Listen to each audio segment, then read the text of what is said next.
Good morning, everybody. Thanks for watching. I'm Nick from Building Indiana, and today I'm here with Corey Miller. He's a partner with Elevatus Architecture over in Fort Wayne. And today we're going to be learning a little bit about some of the changes and evolutions they've been seeing in facility designs from the last couple of years. And we're going to talk about a couple of different industries. So thanks for being here with us today, Corey. We appreciate you. Thanks for having us. Nick. So let's talk about the detention industry, the corrections sector, because Elevatus completed two Indiana-based correctional projects recently, one in Fulton County and one in Marion County, and those are both brand new state-of-the-art facilities. So what type of things have you been seeing changing and evolving in the correctional sector, and what did you learn from these two recent projects? I think every one of our projects it offers a different, unique perspective. And I think the two that were recently finished here in Indiana, Fulton County and Marion County, offer two ends of the spectrum. Fulton County's 200 beds, give or take. It really is the county jail that is sized appropriately.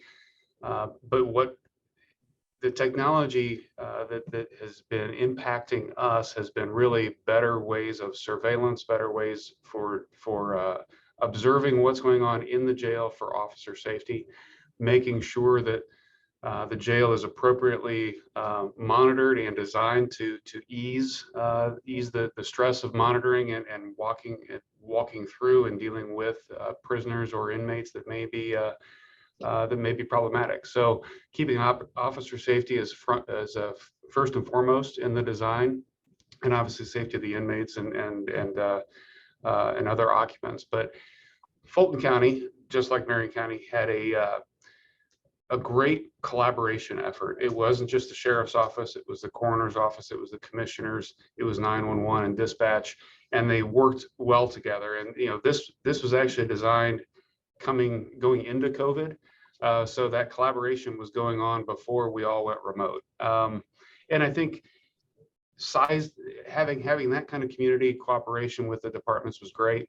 It really goes tenfold then when you think about and know what's going on in Marion County. So yes, the jail's completed, but understand what went into that process. The county looked at and included everything from first touch of a suspect, and how they deal with mental health, drug addiction, if there are alternative ways to deal with people that shouldn't be in a jail. And then once in dealing with that in a system-wide approach. So that's why the courts are now included in that overall project, the early intervention center as well. And then within the jail that we worked on, the inclusion of addiction recovery, mental health, and medical services on a scale that's unlike any other jail in Indiana. I think there's about 3,000 beds in the facility, and really dealing with those populations of special need and understanding what those needs are and how to deal with that from a facility standpoint and technology standpoint are two things that really come about. And when you look at a big facility like Marion County, a big system, that collaboration and dealing with as much of the spectrum of issues that could come about with a suspect, Marion County did a great job of laying out that system. Wow, that sounds like a much different view of corrections than we've seen historically. Well, yeah, it's no longer lock them up. It's let's make sure that there's a way to integrate them back into society. We're treating them fairly. The accommodations don't make people worse than when they were arrested. I mean, we're trying to do a lot of things with correctional design that really is humanizing it when you compare it to at least stories of the past. That's pretty amazing how a building can enable that. That's really cool. Mm-hmm. So I know another big market that you guys serve is the educational sector, which has definitely experienced a lot of change in the last couple of years. How have things like the rise of remote learning and dramatically increased demand for school safety features, how has that affected the way you think about and approach a project? I don't know that it's really changed the way we've approached it. I think it's changed with every new event, whether it's COVID and remote learning or an emergency at a school. Different clients react different ways. We've always looked at schools in trying to enhance technology and trying to make sure we take the appropriate approach to safety. And by that, I mean, when I think about technology, our elementary, our K-12 clients were all remote, we're all 100% one-to-one anyway. So going remote became a very minor tweak to them. I mean, everybody acknowledged they can do it better, but everybody was already able to do remote because of one-to-one technology. Just enhancing classroom experiences if you can, and utilizing the technology that they already had became those issues with K-12. Higher ed was a different matter. A lot of them weren't ready to go one-to-one, so a lot of our higher education clients actually went campus wide and started talking about how do we do, like you and I have cameras and microphones and stuff in our conference rooms because we're all doing remote meetings. They started outfitting every classroom that they could in the same way, so the kids could, in the event of being quarantined or whatnot, participate as much as possible via remote. Wow. You ask about school safety, and that's one of those it's a touchy subject, and really, when you start talking about the active shooter scenarios, it really is a fine balance. I mean, we could design, and if the budget would allow, a very, very, very secure school where every kid is protected wherever they're at. But once there's a certain line in the design standpoint that you start designing something too much for security and not for learning. So we try to compartmentalize those security features to inhibit anybody from getting into the school. And once they get in, to be compartmentalized in a very small area.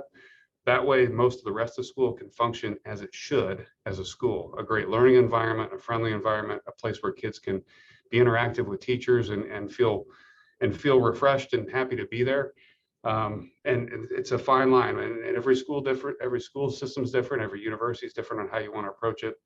But really utilizing the K-12 or higher education standards on how they want to deal with students on an education standpoint, and integrating little pieces of I don't know if you've ever heard of CPTED, which is crime prevention through environmental design. So it's really talking about the aspects of what we can do as architects to implement sight lines, implement security features, implement those kind of things in any design, but implementing pieces of it on educational projects that serve the client or the building or the services they're trying to provide as best they can. Wow. That is a lot to balance out. I mean, schools are not fortresses. No, they're not. They could be, but nobody really wants to go to school in a fortress. So No, that'd be miserable. But let's talk business. What about your corporate clients? How have things changed for the needs of average companies? Well, the companies we work with, we're fortunate enough, we're working on Electric Works here in Fort Wayne. And I don't know if you're familiar with that, Nick, but it's about, the first phase is 700,000 square feet of historic preservation of an old industrial site into office, retail, entertainment, a lot of those features in an industrial campus. A lot of our clients right now are talking about spaces like that. If they went remote, and went remote for a long time, any new office design needs to be attractive, right? If they want the people to come back and collaborate together, and we feel as in our office, we came back very early because our culture talks about collaboration and mentoring and walking people through the design process is not a one-person deal, it's a team. So we came back early.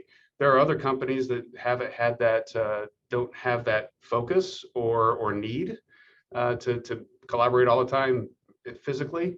So when they start building out these spaces and start designing new spaces, they try to attract their employees back to the office, make it fun for them to come back, or a cool place to be. So anything cool and hip, and embrace that technology, embrace that flexibility that people want in an office. That's been the trend ever since COVID. Is if we want them to come back, we got to give them a reason besides, hey, we want you back. You know. Okay. That's really cool. Well, just one more question before I let you go, kind of a personal question. Across all the industries that you serve, what do you think has been one of the coolest things you've witnessed? Just one of the coolest trends? It may not be cool to you. It is interesting on our side. This supply chain disruption that we had. When you as a consumer are dealing with waiting on your refrigerator for 6 months because you ordered it and there's a supply chain disruption, and you're trying to figure out why, so you're asking everybody and you're figuring that out. Well, that's a reality across the board. We've been dealing with with all of the construction going on and the labor shortage. We've been dealing with construction delays and sequencing issues with the contractors longer than this supply chain issue has come up. So the awareness of our clients on when we start discussing about supply chain, discussing about materials and what the availability is, where it's coming from, how it's manufactured. So everything from the supply chain woke everybody up to this need of, I need to make appropriate decisions. I can't just pick granite X to go on my countertop because it might not be available. So we start talking earlier about products, availability, costs, the greenness of it, if you will, how environmentally sound it is, how long it's going to hold up. Those discussions used to happen in the second half of what we're doing from a design standpoint, but they are so impactful to everything we do, including schedule and cost, that we're having those earlier, which is great because the clients are thinking about very detailed things earlier than what they're used to. Oh, that's pretty awesome. Well, hey, thanks very much for being with us here today, Corey. Corey Miller, partner with Elevatus Architecture in Fort Wayne. We appreciate you. All right, thank you, Nick. Appreciate it. Have a great day. You too. Thank you kindly.